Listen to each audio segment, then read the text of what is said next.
नमस्कार दोस्तों, एक बार फिर से स्वागत है आपका हमारे यूट्यूब चैनल जीएस बाय आकाश में। आज के इस क्लास में हम लोग महत्वपूर्ण जीके जीएस के प्रश्नों को पढ़ेंगे जो आपके आने वाले सभी एग्जामों के लिए बहुत ही ज़्यादा इम्पोर्टेंट होगा। और इन प्रश्नों से भी संबंधित जितने भी महत्वपूर्ण प्रश्न आपके आने वाले एग्जामों के लिए बनेंगे, उन सभी प्रश्नों को भी हम लोग पढ़ने वाले हैं। तो ये हमारा 118 नंबर का क्लास है। आज की क्लास में हम लोग 119 नंबर के क्लास को कंप्लीट करेंगे। और इस क्लास की खास बात यह है कि इसमें जीके जीएस के जितने भी सब्जेक्ट हैं सभी से प्रश्न पूछे गए हैं और ये सभी प्रश्न कंपटीशन परीक्षाओं में पूछे जा चुके हैं। और इन प्रश्नों से संबंधित जितने भी महत्वपूर्ण प्रश्न बनेंगे आपके एग्जाम के लिए वो बताया जाएगा। चलिए हम लोग अपने क्लास को आज 119 नंबर के क्लास में चलते हैं। तो 119 नंबर का जो हमारा आज का क्लास है वो ये रहा। तो 119 नंबर का क्लास जो है यहाँ पे है। आ जाओ आ जाओ आ जाओ। ये रहा 119 नंबर का हमारा क्लास, तो इसे आज हम लोग कंप्लीट करेंगे। तो प्रश्न कह रहा है कि कौन से भारतीय राज्य बांग्लादेश की सीमा पर स्थित हैं। तो देखिए, भारतीय राज्य की बात करें और बांग्लादेश की सीमा पर स्थित है कौन से राज्य, ये आपका इंडियन जियोग्राफी का प्रश्न है। कौन सा प्रश्न है? इंडियन जियोग्राफी का। और आप लोग को यहाँ पे याद रखना है कि यहाँ से प्रश्न एग्जाम में पूछे जाते हैं इंडियन ज्योग्राफी में, और ये एग्जाम में पूछा गया प्रश्न है। चलिए आइए इसको कंप्लीट करते हैं। देखिए, बांग्लादेश की सीमा की बात करें तो सबसे पहले तो आप लोग पश्चिम बंगाल का ही नाम याद रखेंगे। किसका? पश्चिम बंगाल का नाम याद रखेंगे। उसके बाद थोड़े से ऊपर जाएंगे, आपको मिलेगा असम का नाम याद रखेंगे, असम। उसके बाद मेघालय, असम के पूर्व थोड़ा सा पूर्व में जाएंगे, ये मेघालय से सीमा साझा करता है। उसके बाद फिर है आपका त्रिपुरा। उसके बाद है आपका मिजोरम। ये 5 राज्यों से सीमा साझा करता है। ठीक है, 5 राज्यों के साथ सीमा साझा करता है। ये बातें आप लोग को ध्यान रखना है। इसी तरह से हमारे एग्जाम में पूछा जाता है कि नेपाल कितने भारतीय राज्यों के साथ सीमा साझा करता है। उसके बाद नेपाल की बात करें और भूटान के बारे में भी पूछा जाता है, कितने भारतीय राज्यों के साथ सीमा साझा करता है। उसके अलावा नेपाल, भूटान, म्यांमार के बारे में भी पूछा जाता है, कितने भारतीय राज्यों के साथ सीमा साझा करता है। ये पूर्वोत्तर से ज़्यादातर प्रश्न यहाँ पे सीमा से ही बनता है। कौन सी राज्य कितने राज्यों के देश के साथ सीमा साझा कर रहा है, कौन सा देश कितने राज्यों के साथ सीमा साझा कर रहा है, इस तरह के प्रश्न पूछे जाते हैं। नेपाल की बात करें तो सबसे पहले उत्तराखंड किससे सीमा साझा करता है, उसके बाद उत्तर प्रदेश से सीमा साझा करता है, फिर बिहार से सीमा साझा करता है, फिर बिहार के बाद में आप लोग चले जाएंगे, बिहार के बाद में ये सिक्किम से सीमा साझा करता है, सिक्किम से सीमा साझा करता है। उसके बाद ये वेस्ट बंगाल से सीमा साझा करता है। तो इतने राज्यों के साथ, 5 राज्यों के साथ ये सीमा साझा करता है। भूटान की बात करें तो ये सिक्किम से सीमा साझा करता है, वेस्ट बंगाल से सीमा साझा करता है, असम से सीमा साझा करता है। उसके बाद भूटान की बात करें, ये सिक्किम से, वेस्ट बंगाल, असम से और अरुणाचल प्रदेश, ये 4 राज्यों के साथ में सीमा साझा करता है। इसी तरह से म्यांमार की बात कर लें, कितने राज्यों के साथ सीमा साझा करता है। तो म्यांमार भी इसी तरह से, देखिए सबसे पहले ये अरुणाचल प्रदेश से सीमा साझा करता है। उसके नीचे आप लोग जाएंगे, नागालैंड से सीमा साझा करता है।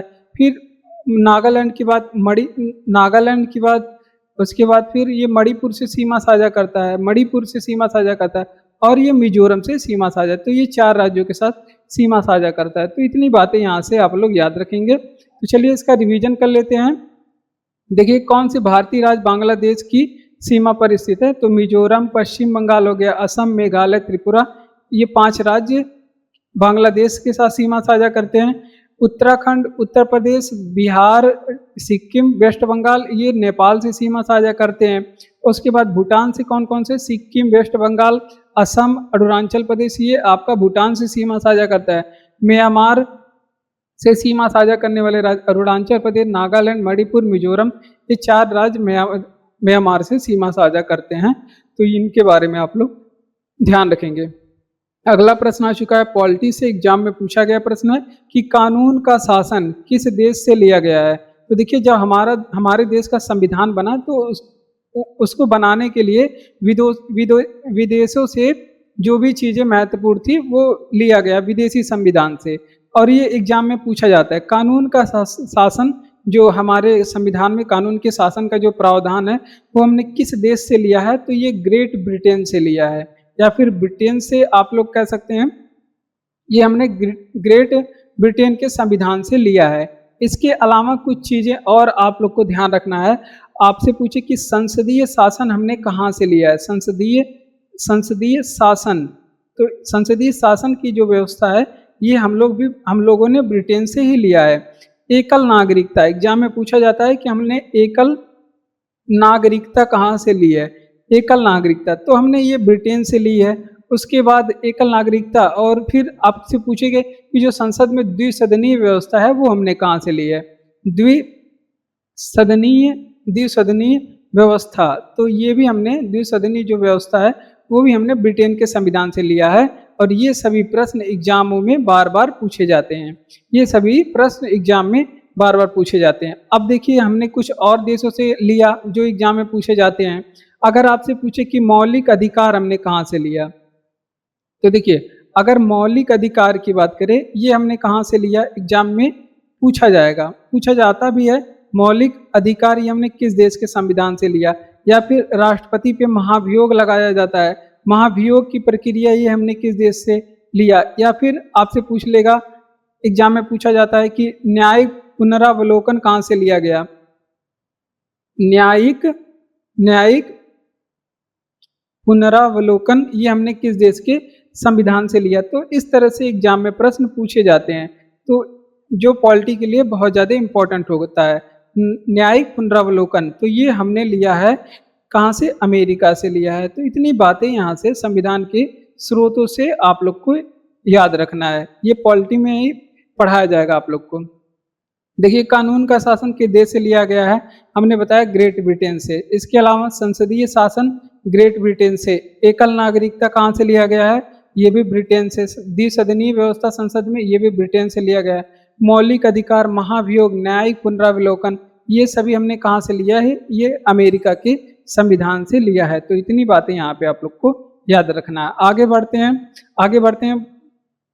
अगला प्रश्न फिर आ चुका है पॉलिटी से। देखिए बंदी प्रत्यक्षीकरण रिट का शाब्दिक अर्थ क्या है। तो देखिए आप लोग को पता है कि हमारे संविधान में रिट कितने हैं, 5। अब यहाँ से देखिए क्या क्या चीजें पूछी जाती है रिट से, कौन कौन सी चीजें। रिट कितनी हमारे पास, 5 रिट है। सुप्रीम कोर्ट किस अनुच्छेद के तहत रिट जारी करता है, तो आप लोग बताएंगे ये अनुच्छेद 32 के तहत रिट जारी करता है। हाई कोर्ट पूछे किस अनुच्छेद के तहत रिट जारी करता है, तो ये अनुच्छेद 226 के तहत रिट जारी करता है। ठीक, 5 प्रकार के रिट होते हैं। अब जो हमारे रिटें होती हैं ये तो एग्जाम में पूछा जाता है क्यों जारी की जाती है और इसका शाब्दिक अर्थ क्या है, ये भी एग्जाम में पूछा जाता है। तो देखिए ये एग्जाम में पूछा गया प्रश्न है और यहाँ पे शाब्दिक अर्थ पूछा जा रहा है बंदी प्रत्यक्षीकरण रिट का।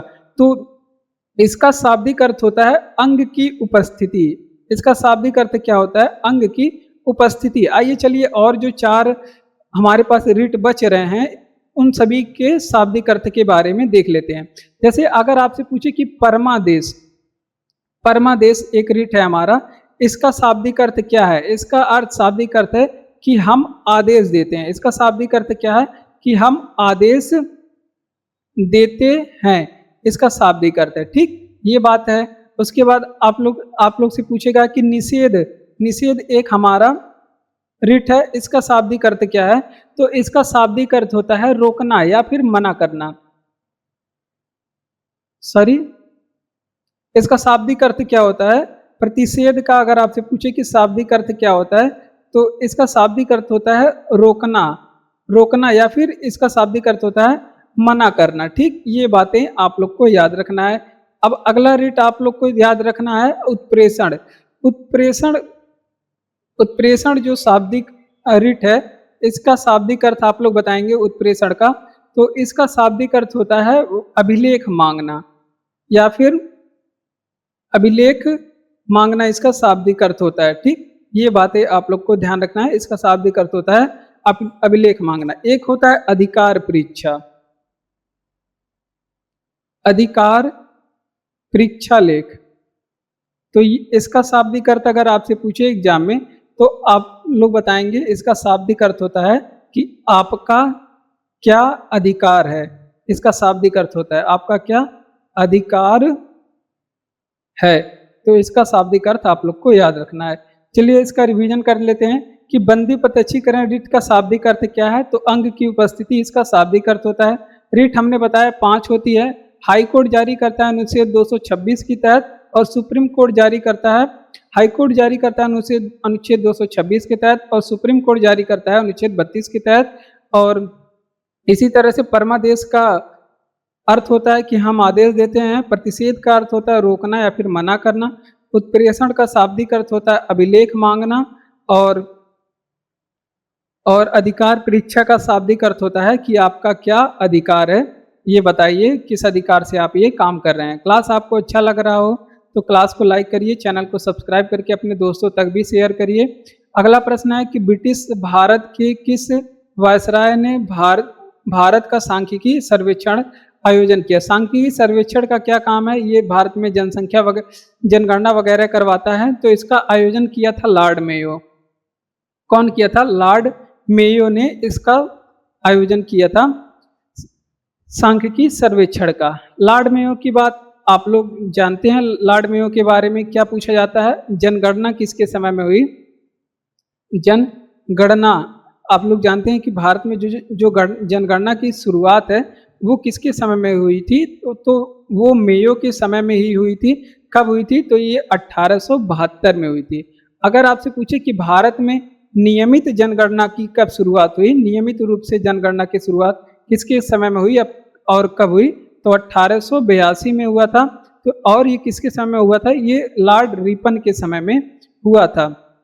नियमित जनगणना का मतलब क्या है कि जो जनगणना होगा उसमें समय के बीच में जो अंतराल होगा वो कितने वर्ष का होगा? वो 10 वर्ष का होगा। तो ये बातें आप लोग को ध्यान रखना है। इसमें समय के बीच में अंतराल वो 10 वर्ष का होगा, ये बातें आप लोग को ध्यान रखना है। और हमारी जो जनगणना हुई थी उसमें पूछा जाता है कि स्वतंत्र भारत की जो पहली जनगणना है वो कब हुई थी? स्वतंत्र, यहाँ पे देखिए लिखने में थोड़ी बहुत तो दिक्कत हो जाएगी, आप लोग उसे सही कर लीजिएगा। स्वतंत्र भारत की अगर आपसे पूछे कि पहली जनगणना कब हुई थी, तो स्वतंत्र भारत की जो पहली जनगणना हुई थी वो 1951 में हुई थी। और अब तक भारत में कुल जनगणना कितनी हो चुकी है? तो वो भी एग्जाम में पूछा जाता है कि कुल कितनी जनगणना हुई है? कुल 15 जनगणना हुई है। जिसमें स्वतंत्र भारत की, यहाँ पे बात करें कि इसमें स्वतंत्र भारत की कितनी है, तो इसमें स्वतंत्र भारत की जो है 7 जनगणना है। कितने?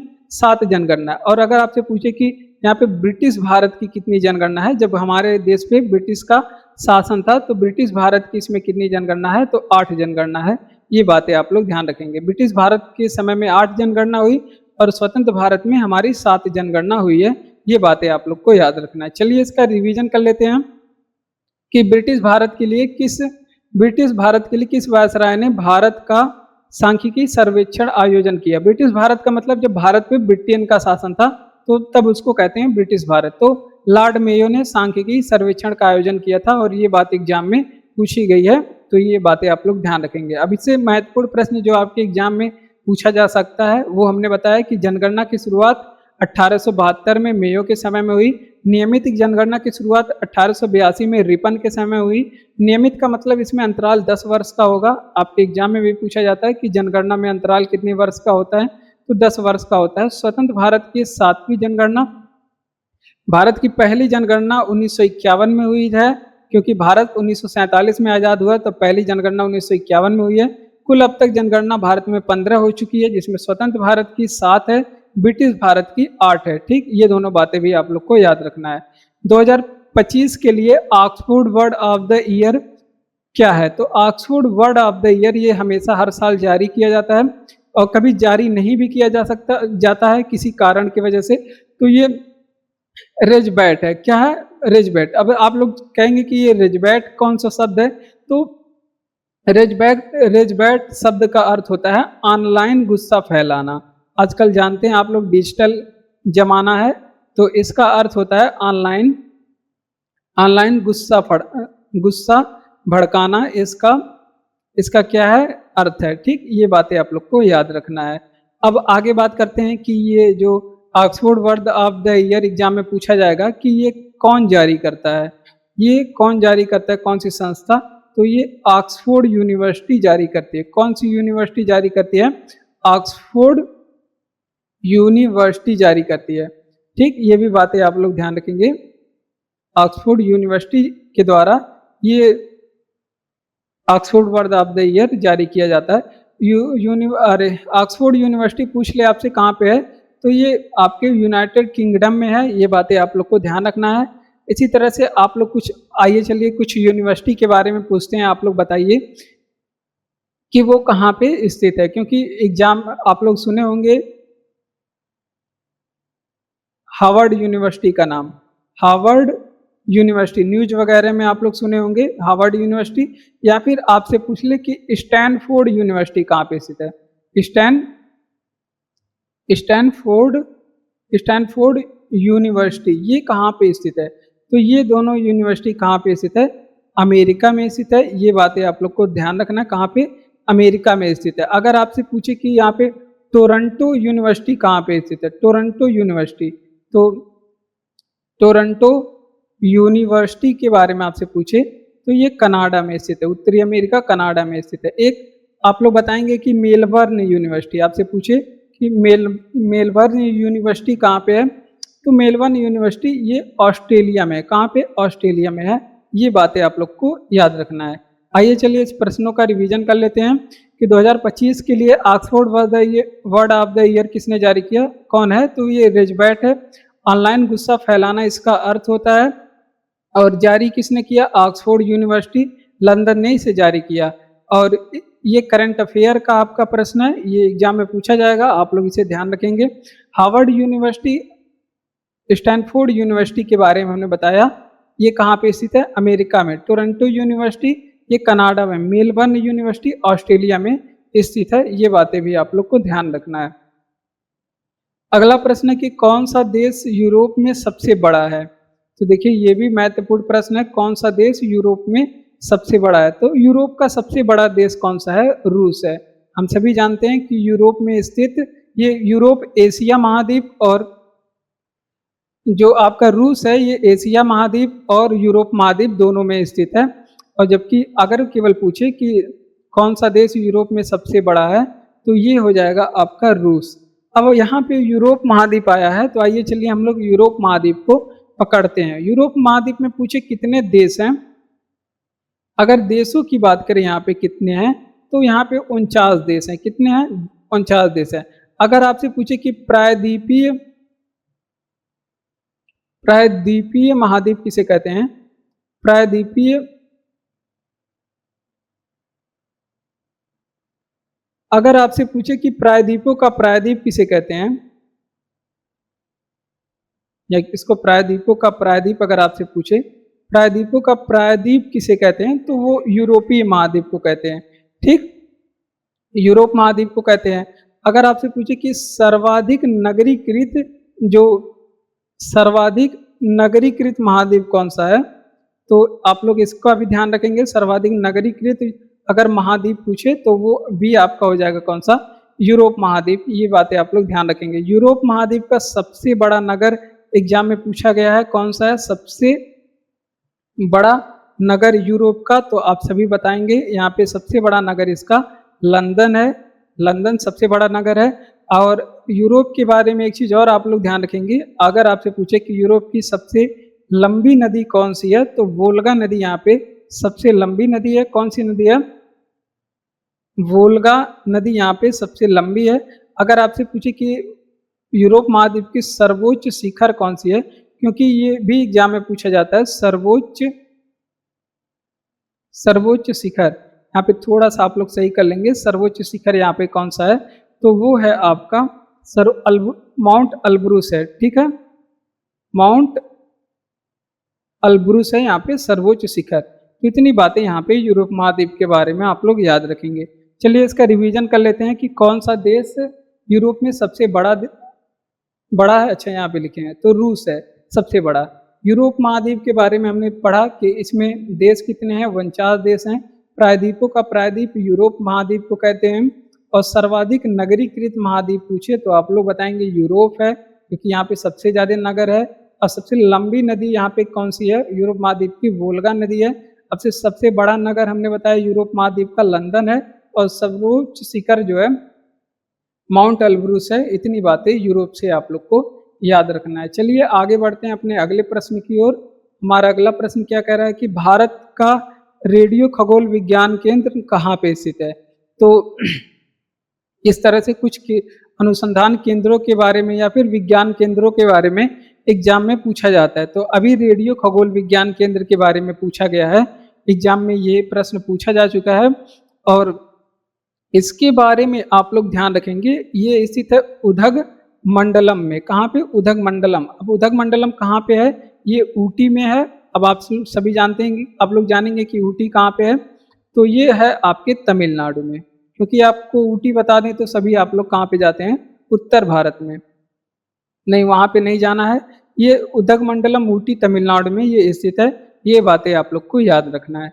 अब यहाँ से कुछ इम्पोर्टेंट प्रश्न जो आपके एग्जाम में पूछे गए हैं, आइए चलिए उसका रिवीजन कर लेते हैं। जैसे अगर आपसे पूछे कि केंद्रीय खनन अनुसंधान केंद्र कहाँ पे है? केंद्रीय खनन, क्योंकि ये भी बात एग्जाम में पूछी गई है। केंद्रीय खनन अनुसंधान केंद्र, इसके बारे में आपसे पूछे ये कहाँ पे स्थित है? तो ये आप लोग ध्यान रखेंगे धनबाद में स्थित है। अब धनबाद कहाँ पे है? तो आप सभी जानते हैं धनबाद कहाँ पे है? झारखंड में। यहाँ पे जो है खनन के लिए ये बहुत प्रसिद्ध क्षेत्र है। आप सभी जानते हैं छोटा नागपुर का पठार भी यहाँ पे है, जो खनिज संपदा से बहुत ही परिपूर्ण है।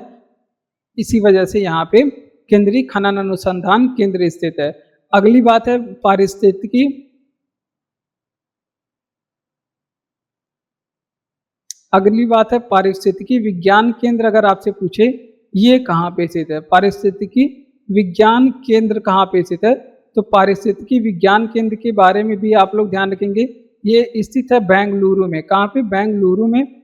और बेंगलुरु आप सभी जानते हैं किस राज्य में है? कर्नाटक राज्य में है। ये बातें आप लोग को ध्यान रखना है। बस ये दो चीज यहाँ से आप लोग याद रखेंगे कि भारत का रेडियो खगोल विज्ञान केंद्र कहाँ पे स्थित है। तो आप लोग बताएंगे उदगमंडलम ऊटी तमिलनाडु में स्थित है। एग्जाम में पूछा गया प्रश्न है।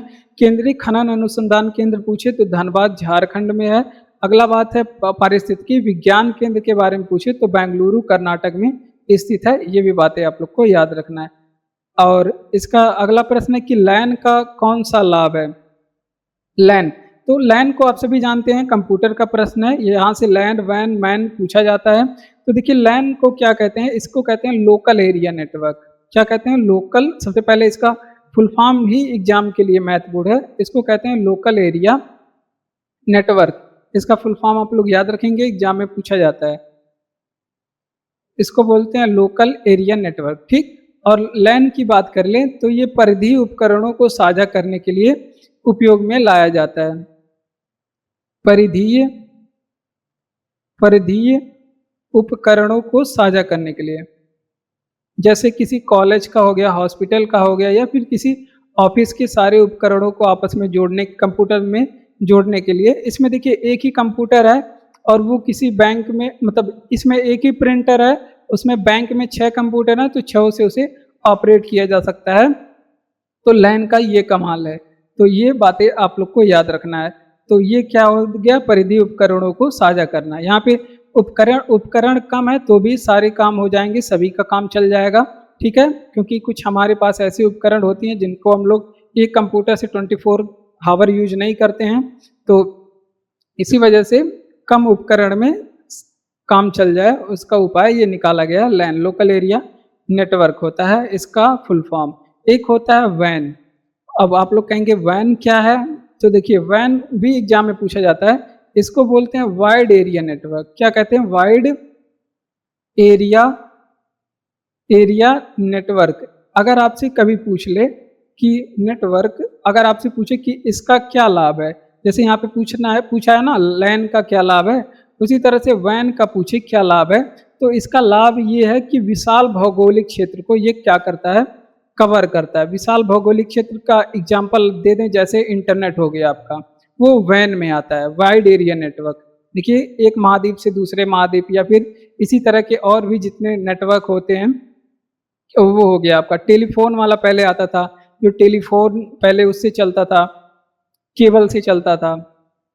तो ये विशाल भौगोलिक क्षेत्र को कवर करता है, विशाल भौगोलिक क्षेत्र को क्या करता है, ये कवर करता है। इसी तरह से एक होता है मैन। अब आप लोग कहेंगे मैन क्या है? MAN man. इसको कहते हैं मेट्रोपॉलिटन एरिया नेटवर्क। क्या कहते हैं इसको? यहाँ पे आप लोग ध्यान रखेंगे मेट्रोपॉलिटन, मैन को बोलते हैं metropolitan area network. Metropolitan area network की बात करें, इसका एग्जाम्पल, तो इसका एग्जाम्पल हो गया जैसे केबल टीवी। क्या हो गया? जैसे केबल केबल टीवी एक किसी शहर के सारे टीवी को सर्विस प्रोवाइड करने के लिए मैन का यूज किया जाता है, जिसका मेट्रोपॉलिटन एरिया नेटवर्क कहते हैं। ये इसका उदाहरण हो गया। तो यहाँ पे साइंस से आपको इसमें से कुछ भी पूछे आप लोग उसका जवाब दे पाएंगे। जैसे देखिए लैन का कौन सा लाभ होता है, तो लैन का फुल फॉर्म सबसे पहले इंपॉर्टेंट है, इसे लोकल एरिया नेटवर्क कहते हैं। सभी परिधि उपकरणों को साझा करने के लिए, किसी कॉलेज का हो गया, यूनिवर्सिटी का हो गया, या फिर हॉस्पिटल के या फिर ऑफिस के सारे कंप्यूटर और उपकरणों को एक साथ जोड़ने के लिए। वैन का हो गया वाइड एरिया नेटवर्क, जैसे आपका इंटरनेट हो गया, ये मैन का एग्जाम्पल है, सॉरी वैन का एग्जाम्पल है। और मैन का हो गया, वैन जो है विशाल भौगोलिक क्षेत्र को कवर करता है। मैन क्या होता है? मेट्रोपॉलिटन एरिया नेटवर्क कहते हैं, जिसे आपका केबल टीवी का हो गया, किसी एक शहर में सारे टीवी टीवी को एक साथ सर्विस प्रोवाइड करने के लिए मैन का उपयोग किया जाता है।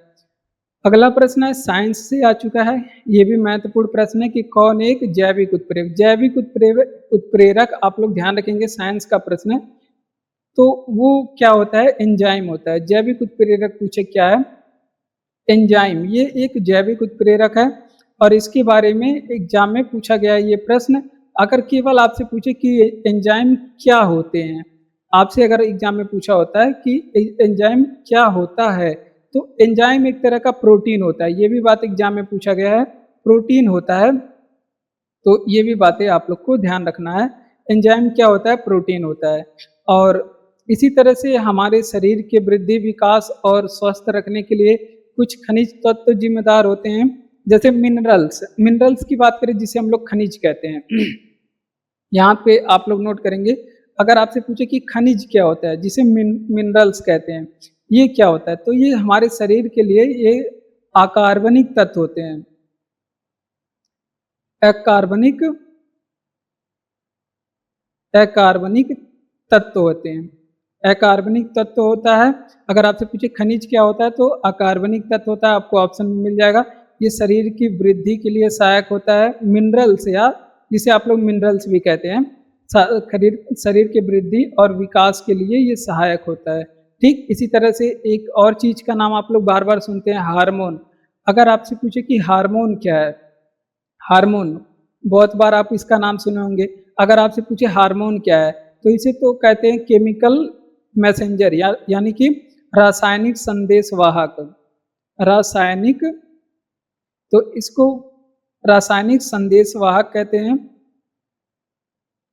संदेशवाहक। तो देखिए हार्मोन क्या काम करता है अपने शरीर में, कि आपका कौन सा अंग कब कौन सा कार्य करेगा, और वो इसके लिए जिम्मेदार कौन क्या होता है? हार्मोन होता है। कौन सा अंग कब कौन सा कार्य करेगा, इसके लिए जिम्मेदार कौन सा होता है? क्या होता है? हार्मोन होता है। तो ये आप लोग ध्यान रखेंगे। अगर आपके एग्जाम में पूछे कि विटामिन्स क्या होता है, विटामिन्स के बारे में अगर आपसे पूछे कि विटामिन्स क्या है, तो ये हमारे शरीर के लिए सूक्ष्म सूक्ष्म पोषक तत्व होते हैं। सूक्ष्म पोषक तत्व होते हैं, आप सभी जानते हैं। विटामिन हमें स्वस्थ, हमारे शरीर को स्वस्थ रखने का काम करता है। तो इसी तरह से आपसे जो भी चीज़ें पूछे आप लोग बता सकते हैं। तो देखिए प्रश्न हमारा था साइंस का कि कौन एक जैविक उत्प्रेरक, जैविक उत्प्रेरक जो अभिक्रिया को बढ़ा दे, जैसे ये एंजाइम क्या होते हैं, पाचन वगैरह में मदद करते हैं। तो जो मदद करने वाले लोग होते हैं उन्हें उत्प्रेरक ही बोला जाता है। तो ये एंजाइम क्या, जैविक उत्प्रेरक किसे कहते हैं? एंजाइम को कहते हैं। पाचन के लिए कितना हेल्प करता है, आप लोग पाचन क्रिया में पढ़ते ही होंगे। और आपसे पूछिए एंजाइम क्या होता है, यानी कि इसका स्वरूप किसका होता है, तो ये प्रोटीन होता है। खनिज क्या होते हैं, हमने बताया अकार्बनिक तत्व होते हैं जो शरीर के वृद्धि और विकास के लिए सहायक होते हैं। हार्मोन क्या होता है? ये रासायनिक संदेशवाहक होता है। हमारे शरीर का कौन सा अंग कब कौन सा काम क्यों करेगा, ये इसके लिए जिम्मेदार कौन होगा? ये हार्मोन होगा। विटामिन्स क्या होते हैं? तो हमारे शरीर के लिए महत्वपूर्ण सूक्ष्म पोषक तत्व होते हैं जो हमारे शरीर के लिए ज़रूरत होता है और इसे हम लोग भोजन के द्वारा पाते हैं। ठीक? अगला प्रश्न है कि भारतीय डाक विभाग द्वारा इस्तेमाल किए जाने वाला 6 अंकों का कोड पिन क्या है? इसको समझने के लिए एक लेते हैं नया पेज। 6 अंकों का पिन कोड क्या है? तो देखिए 6 अंकों का पिन कोड क्या होता है? देखिए जैसे कोई पिन कोड आप लोग किसी भी ज़िले का ले लीजिए, जैसे मेरे यहाँ का है किसी डाकघर का, जैसे 272175 मेरे यहाँ का है 75 272175। ये एग्ज़ाम में इसमें पूछा जाता है कि पिन कोड डाकघर का पहला अंक क्या इंडिकेट करता है? पहला अंक। तो आप लोग बताएँगे ये जो पहला अंक हो गया 2, ये क्या इंडिकेट करता है? तो ये डाक क्षेत्र को इंडिकेट करता है कि डाक क्षेत्र कहाँ का है। ठीक? भारत में कुल 6 डाक क्षेत्र हैं। ये बढ़ता घटता घटता भी रहता है। अगर आपसे पूछे पहले 2 अंक क्या इंडिकेट करते हैं? ये भी यही एग्जाम में पूछा गया प्रश्न है, इसी वजह से आपको पूरा बताना पड़ रहा है। एक एग्जाम में प्रश्न पूछा गया है कि भारतीय डाक के जो 6 पिन होते हैं उनमें से पहले 2 पिन वो किस चीज़ को इंडिकेट करते हैं? तो पहले 2 अंक जो होते हैं वो उप डाक क्षेत्र को दिखाता है। उप डाक क्षेत्र को दिखाता है। ठीक? उप डाक क्षेत्र आई थिंक 24 के आसपास है। ये बढ़ता घटता भी रहता है। उप डाक डाक क्षेत्र, ठीक? पूरे भारत में। और उसके बाद आपसे पूछेगा कि तीसरा अंक क्या इंडिकेट करता है? तीसरा अंक, ये जो तीसरा अंक हो गया, ये क्या अंक इंडिकेट करता है? तीसरा अंक तो ये इंडिकेट करता है सॉर्टिंग जिला। ये सॉर्टिंग जिला को दर्शाता है। सॉर्टिंग जिला, ठीक ना? ये बात आप लोग को ध्यान रखना है। और जो आपका अंतिम जो 3 अंक होते हैं ये 175, अंतिम 3 अंक जो 175 है ये डाकघर को दिखाता है। ये क्या दिखाता है? यहाँ पे लिख लीजिए, अंतिम जो 3 अंक हैं ये क्या दिखाते हैं? अरे सॉरी, अंतिम जो 3 अंक है ये जो संबंधित डाकघर दिखाता है, यानी कि ये ये डाक संबंधित डाकघर को इंडिकेट करता है। डाकघर को इंडिकेट करता है कि पत्र कौन से डाकघर में जाना है। तो आइए चलिए इसको थोड़ा-सा और एक्सप्लेन करते हैं। 27, 21, 75 में जो मेरे यहाँ का है 2, 2 मतलब क्या हो गया? 2 हमने बताया पहला अंक क्या दिखाता है? डाक क्षेत्र को। तो डाक भारत में पूरे 6 डाक क्षेत्र हैं, यानी कि ये उत्तर भारत का है। कहाँ का? उत्तर भारत में, उत्तर भारत का है। ठीक? और इसमें 27 क्या दिखाएगा? जो यहाँ पे 2 अंक लेंगे 27, तो इससे क्या चीज़ इंडिकेट होगा? उप डाक क्षेत्र, उप डाक क्षेत्र दिखाएगा। उप डाक क्षेत्र, तो उप डाक क्षेत्र कौन सा हो गया? तो हमारा तो ये उत्तर प्रदेश हो गया। उप डाक क्षेत्र हमारे यहाँ पे कौन सा है? उत्तर प्रदेश हो गया। ठीक? उत्तर प्रदेश। उसके बाद फिर यहाँ पे तीसरा अंक क्या दिखाता है? सॉर्टिंग जिला। तो देखिए 2 का मतलब 2 सॉर्टिंग जिला हमारा कौन सा है? ये है हमारा बस्ती सॉर्टिंग जिला। कौन सा है? बस्ती। 27 टोटल 27 दिखाएगा उत्तर प्रदेश का मध्य भाग। उत्तर प्रदेश का जो मध्य भाग होता है वो दिखाएगा। और सॉर्टिंग जिला 2 इंडिकेट करेगा, तो 2 का मतलब क्या है कि बस्ती हमारा सॉर्टिंग जिला है। और फिर 175 क्या होगा? हमारा डाकघर का कोड है। जो हमारा डाकघर है, डाकघर इसका कोड है। ठीक? तो ये हमारा है पूरा एड्रेस। तो इससे निकलता है और इस तरह से पत्र को भेजा जाता है। ठीक ना? तो ये भी आप लोग ध्यान रखेंगे। एग्जाम में प्रश्न पूछा गया है। चलिए प्रश्न पे चलते हैं। ऐसे जाना है कि जो भारतीय डाक विभाग द्वारा इस्तेमाल किए जाने जो वाला जो 6 अंक का पिन कोड होता है वो एग्जाम में ये पूछा गया था कि उसमें जो पहले के 2 अंक क्या दर्शाते हैं। तो हमने बताया जो पहले के जो 2 अंक होते हैं वो क्या दर्शाते हैं? वो उप डाक क्षेत्र दिखाते हैं। क्या दिखाते हैं? उप डाक क्षेत्र को दर्शाता है। हमारा उप डाक क्षेत्र 27 दिखाएगा और 27 का मतलब जो उत्तर प्रदेश का मध्य वाला भाग है ये हमारा उप डाक क्षेत्र, वो हमारा उप डाक क्षेत्र है। ये बातें आप लोग को याद रखना है। अगला प्रश्न है साइंस से संबंधित ये क्या कह रहा है कि लेजर का पूर्ण रूप क्या है। तो लेजर का जो पूर्ण रूप है इसको पढ़ते हैं। तो लेजर की खोज सबसे पहले आप लोग ध्यान रखेंगे कि लेजर का अगर आपसे पूछे कि इसके आविष्कारक कौन है, इसका आविष्कार कौन किया था, तो इसके आविष्कारक हैं थियोडोर मैमन, ठीक ना। इसके आविष्कारक हैं थियोडोर मैमन। थियोडोर मैमन की बात करें 1960 में क्या किए थे, इसका आविष्कार किए थे। ठीक, अब लेजर का फुल फॉर्म यहाँ पे एग्जाम में पूछा गया है। इसी तरह से एग्जाम में फुल फॉर्म पूछे जाते हैं, उनमें से बीच में कुछ गलत भी होते हैं, उनमें से छांटना होता है कि कौन सा आपका नहीं हुआ है। इसका होता है light amplification by stimulated emission of radiation, ठीक ना। तो लिख लेते हैं एम्प्लीफिकेशन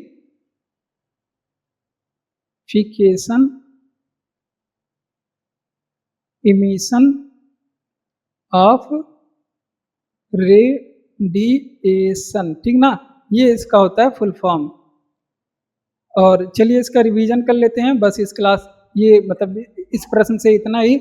लेजर का पूर्ण रूप क्या है, तो लेजर के बारे में हमने बताया। सबसे पहले इसका आविष्कार किसने किया था, थियोडोर मैमन ने इसका आविष्कार 1960 में किया था। इसका फुल फॉर्म क्या होता है, लाइट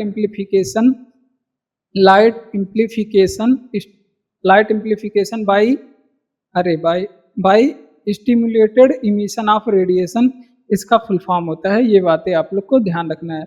अगला प्रश्न है कि यूरोपीय संघ की स्थापना कब हुई थी। तो यूरोपीय संघ की जो स्थापना है 1903, बहुत ही महत्वपूर्ण संस्था है।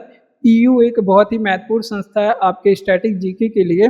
सबसे पहले इसकी स्थापना पूछे तो 1993 में हुई थी, एक संधि के द्वारा। ये संधि भी आप लोग याद रखना क्योंकि एग्जाम में पूछा जाता है किस संधि के द्वारा इसकी स्थापना हुई थी। तो मास्ट्रिच संधि के द्वारा इसकी स्थापना हुई थी। और आप लोग को ध्यान रखना है, यहाँ पे ये देखिए कमेंट परेशान कर रहा है, मैं क्या करूँ इसका हेडक्वार्टर के बारे में आप लोग ध्यान रखेंगे। ब्रुसेल्स में इसका हेडक्वार्टर है। कहाँ पे, ब्रुसेल्स आप सभी जानते हैं बेल्जियम में इसका मुख्यालय है। और इसमें सदस्य देश के बारे में एग्जाम में पूछा जाता है। इसमें सदस्य देश इस समय कितने हैं, तो टोटल 27 सदस्य देश हैं। और जिसमें से 27 देशों में से पूछा जाएगा कि मुद्रा, कितने लोगों की मुद्रा यूरो है, तो कुल 21 लोगों की मुद्रा यूरो है। जिसमें से सबसे नया देश पूछे कि कौन सी है जिसका मुद्रा यूरो है, तो वो है आपका बुल्गारिया। कौन सा देश है, बुल्गारिया। ठीक, इतनी बातें आप लोग को याद रखना है इस प्रश्न से। चलिए रिवीजन करते हैं कि यूरोपीय संघ की स्थापना कब हुई थी। तो हमने बताया 1993 में मास्ट्रिच संधि के द्वारा इसकी स्थापना हुई थी। हेडक्वार्टर इसका ब्रुसेल्स बेल्जियम में है। सदस्य देश इसमें 27 है। मुद्रा यूरो 21 देशों का है, जिसमें से नया देश कौन सा है, बुल्गारिया। ये बातें आप लोग को याद रखना है। बढ़ते हैं अपने अगले प्रश्न की ओर। अगला प्रश्न, दो या दो से हल्के नाभिकों के संयोजन की प्रक्रिया को क्या कहते हैं। तो दो या दो से अधिक हल्के नाभिकों के संयोजन की प्रक्रिया को नाभिकीय संलयन कहते हैं। क्या कहते हैं, नाभिकीय संलयन कहते हैं। आइए चलिए इसको समझते हैं।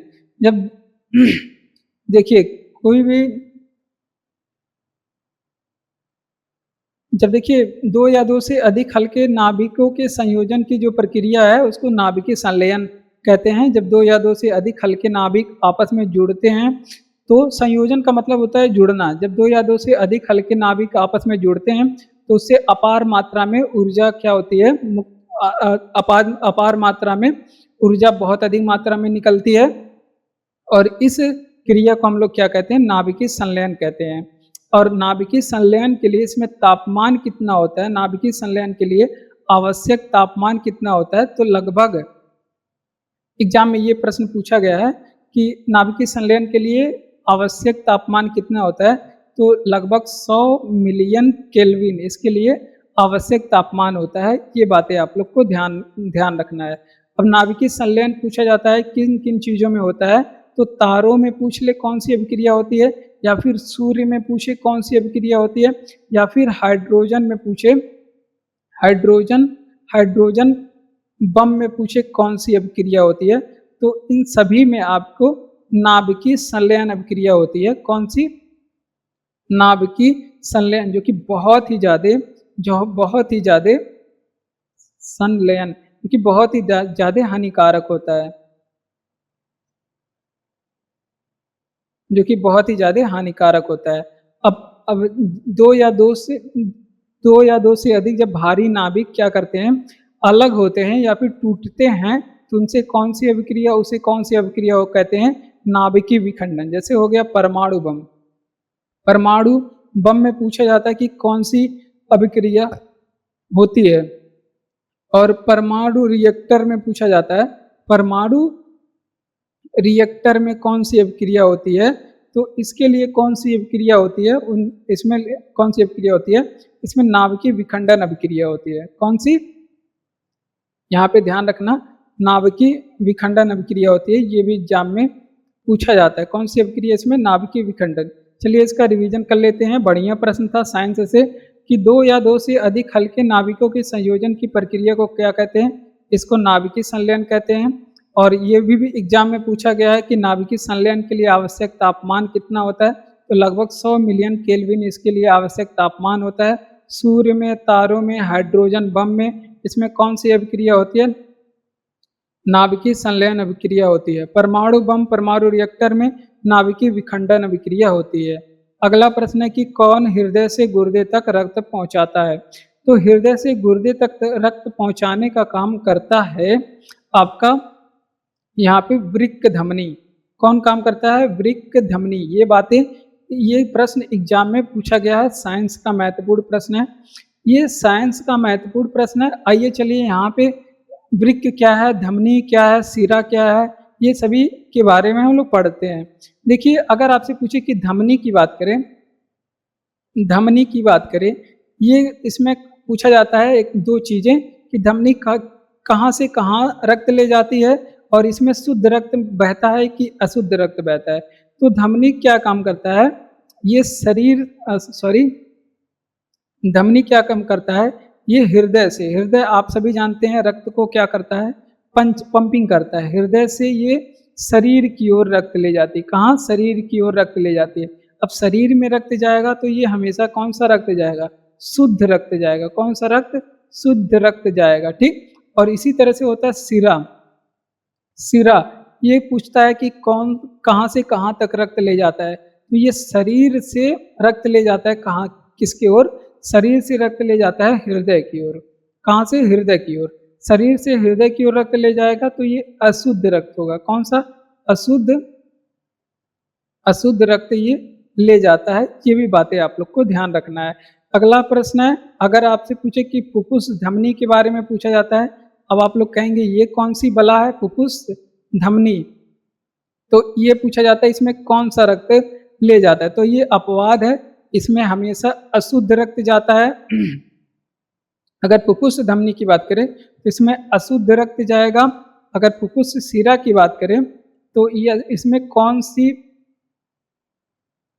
फुफ्फुस शिरा की बात करें तो इसमें शुद्ध रक्त, यहाँ पे थोड़ा सा उल्टा हो जाता है, तो इसमें कौन सा रक्त जाता है, तो यहाँ पे शुद्ध रक्त जाता है। तो ये बातें आप लोग को याद रखना है। एग्जाम के लिए महत्वपूर्ण प्रश्न यहाँ पे जितने भी बताए गए हैं सब हैं।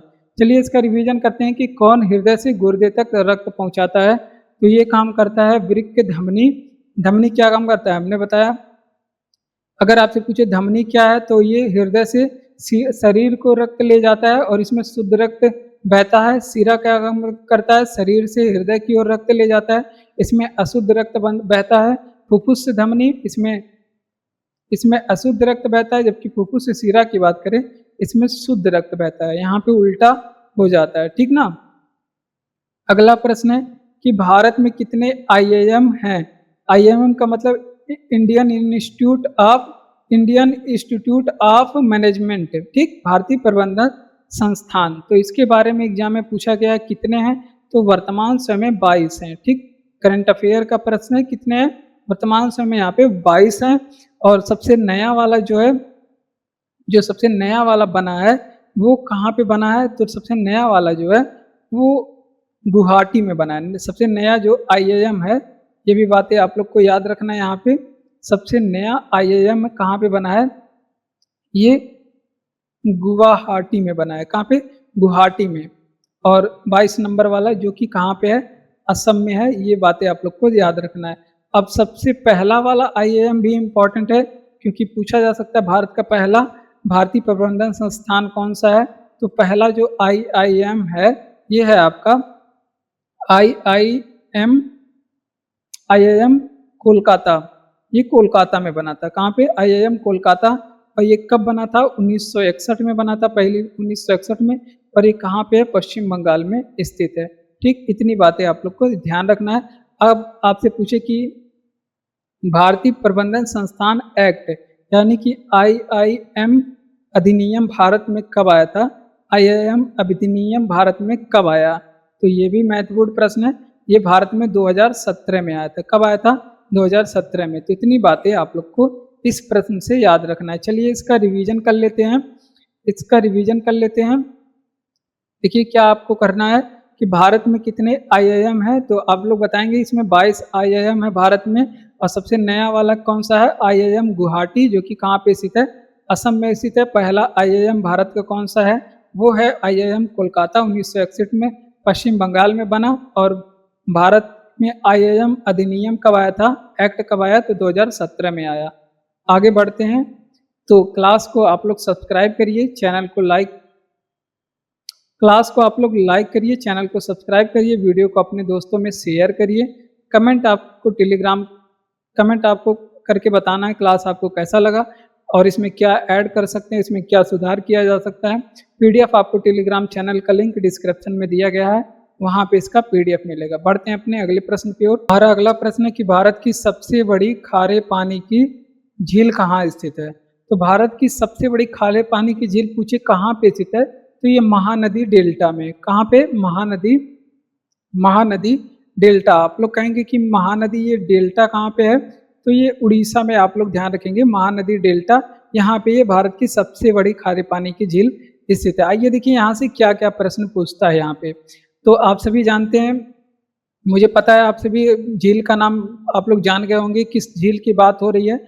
अगर आपसे पूछ रहे कि भारत की सबसे बड़ी कौन सी झील? तटीय झील। सबसे बड़ी अगर आपसे पूछे तटीय झील कौन सी है, अगर आपसे पूछे कि सबसे बड़ी लैगून झील, अगर आपसे पूछे कि सबसे बड़ी कौन सी झील? लैगून झील कौन सी है, या फिर आपसे पूछ ले कि सबसे बड़ी खारे पानी की झील कौन सी है, सबसे बड़ी खारे पानी की झील कौन सी है, तो आप लोग इसका जवाब, इन तीनों प्रश्न का जवाब कौन सा क्या हो जाएगा? चिल्का झील इसका जवाब हो जाएगा। कौन सा क्या जवाब हो जाएगा? चिल्का झील इसका जवाब हो जाएगा। ठीक। अगर आपसे पूछे कि भारत की पहली रामसर साइट कौन बनी थी?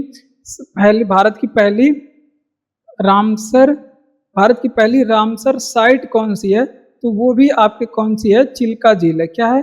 चिल्का झील। तो ये भी बातें आप लोग को याद रखना है, ये भी बातें आप लोग को ध्यान रखना। कब बनी थी ये भी बात है, क्योंकि भारत की पहली रामसर साइट है तो पहली चीज में डेट आप लोग को जरूर याद रखना है। ठीक है। और ये जो चिल्का झील है ना, ये भारत में मुख्य निवास स्थान किसका हो जाता है? इसमें कौन सा जीव बहुत ज्यादा मात्रा में रहता है? कौन सी जीव का ये मुख्य निवास स्थान है? ये भी बात एग्जाम में पूछा गया है। तो ये इरावदी डॉल्फिन के लिए, कौन सी डॉल्फिन? इरावदी डॉल्फिन के लिए हमारा मुख्य निवास स्थान बन जाता है। तो ये भी बातें आप लोग ध्यान रखना है। चलिए इसको रिवीजन करते हैं। स्टैटिक से महत्वपूर्ण प्रश्न था कि भारत की सबसे बड़ी खारे पानी की झील कौन सी है, कहाँ पे स्थित है? तो ये महानदी में है। कौन सी झील पूछेगा? तो चिल्का झील। आप लोग बताएंगे कौन सा झील? चिल्का झील। आप लोग ध्यान रखेंगे। भारत की सबसे बड़ी झील या फिर सबसे बड़ी लैगून झील या फिर सबसे बड़ी खारे पानी की झील कौन सी है? तो इसका जवाब हो जाएगा चिल्का झील। भारत की पहली रामसर साइट कौन सी है? चिल्का झील 1981 में बना था। और मुख्य निवास स्थान ये चिल्का झील किसका है? इरावदी डॉल्फिन का है।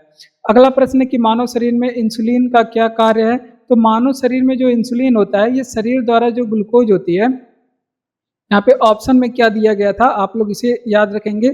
शरीर द्वारा जो आपका ग्लूकोज निकलता है, ग्लूकोज, शरीर द्वारा ग्लूकोज और वसा जो आपका होता है, शरीर द्वारा ग्लूकोज और वसा जो होता है के उपयोग और भंडारण को क्या करता है? नियंत्रण करता है। वसा के उपयोग और भंडारण को क्या काम करता है? भंडारण को क्या करता है? को नियंत्रित करता है। ठीक। तो ये भी आप लोग ध्यान रखेंगे नियंत्रित करना इसका काम होता है, ठीक। किसका? इंसुलिन का। जो मानव शरीर द्वारा जो ग्लूकोज और वसा होता है, शरीर द्वारा ग्लूकोज और वसा, यहाँ पे नोट करेंगे, वसा के उपयोग और भंडारण को क्या करता है? ये नियंत्रण करता है। कौन? इंसुलिन। अब इंसुलिन से संबंधित यहाँ पे साइंस से प्रश्न आपके एग्जाम में कौन कौन से पूछे जाते हैं, इंपॉर्टेंट प्रश्न, आइए चलिए पढ़ते हैं। अगर आपसे पूछे कि इंसुलिन का स्राव, यहाँ पे लिख लीजिए, कम से कम लगे किस चीज की बात हो रही है। इंसुलिन की बात करें तो इसका स्राव कहाँ से होता है? स्राव कहाँ से होता है? तो ये अग्नाशय से होता है। कहाँ से? अग्नाशय से इंसुलिन का स्राव होता है। अगर आपसे पूछे कि ये जो स्राव होता है, ये अगर कम स्राव हो गया या फिर अधिक स्राव हो गया तो कौन सा रोग होता है? अगर ये कम स्राव हो गया तो इसमें अल्प स्राव से, इसके अल्प स्राव से मधुमेह नाम का रोग होता है। मधुमेह रोग, जिसे आप लोग क्या कहते हैं? डायबिटीज या फिर शुगर भी बोलते हैं। और अगर इंसुलिन का अग्नाशय से अधिक स्राव हो रहा है, अधिक स्राव हो रहा है, यहाँ पे लिखिए, अधिक स्राव हो रहा है, तो कौन सा रोग हो जाएगा? तो इसमें हाइपोग्लाइसीमिया नामक रोग होगा। कहाँ पे नोट करेंगे? यहाँ पे नोट करेंगे, अधिक स्राव से हाइपोग्लाइसीमिया नामक रोग होगा। हाइपोग्लाइसीमिया नामक रोग हो जाएगा। तो ये दोनों बातें एग्जाम में पूछी जाती है। चलिए इसका रिवीजन कर लेते हैं कि मानव शरीर में इंसुलिन का क्या कार्य है। तो इस शरीर द्वारा ग्लूकोज और वसा के उपयोग और भंडारण को नियंत्रित करना इसका काम होता है। इंसुलिन की बात की है कि हम इसका स्राव कहाँ से होता है? अग्नाशय से। अगर कम स्राव हुआ तो मधुमेह रोग हो गया। अगर इसका इंसुलिन का आपके शरीर में अधिक स्राव होता है तो इसे हाइपोग्लाइसीमिया नामक रोग कहते हैं। मधुमेह को आम बोलचाल की भाषा में डायबिटीज या फिर शुगर भी बोलते हैं, ठीक है। ब्रह्मांड के अध्ययन को क्या कहते हैं? तो यहाँ पे देखिए, हमारे स्टैटिक जीके में या फिर साइंस वगैरह में कुछ चीजें और उनके अध्ययन के बारे में पूछा जाता है। जैसे ब्रह्मांड के अध्ययन को क्या कहते हैं? आप सभी जानते हैं कि ब्रह्मांड के अध्ययन को हम लोग क्या कहते हैं?